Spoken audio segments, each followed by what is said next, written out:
കൂട്ടം ചേർന്ന് ദേവനെ ആറ്റിൽ മുക്കി താഴ്ത്തി. ഇതു കേട്ട ചിരുത നെഞ്ചു പൊട്ടി തേങ്ങി. ദൈവഹിതമോ നീച ചിന്തയോ?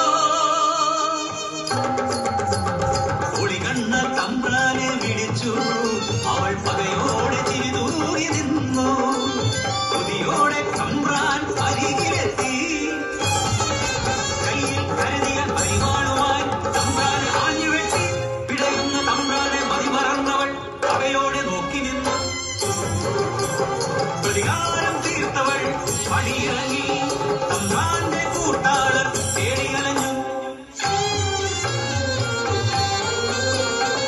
കണ്ണീരാട്ടിൻ പക്കത്ത് ദേവനെ ഓർത്തവൾ ഇടനെഞ്ചു പൊട്ടി തേങ്ങി.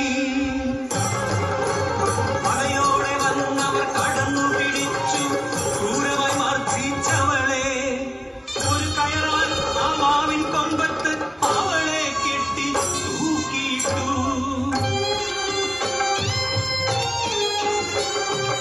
പുലർന്നൊരാ നേരം നാടറിഞ്ഞു.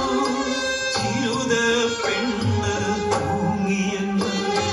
കണ്ടവർ കേട്ടവർ സ്ഥിതി അറിയാതെ ഭരിച്ചു നിന്നു. ചിരുത എന്തിരി കടുങ്കൈ ചെയ്തു വേറെ.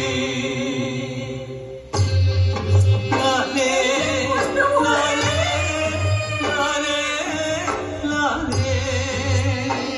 ചന്തുള്ള ചിരുതേ പെണ്ണേ, നീ ചെമ്പട്ടു പുതച്ചുറങ്ങാൻ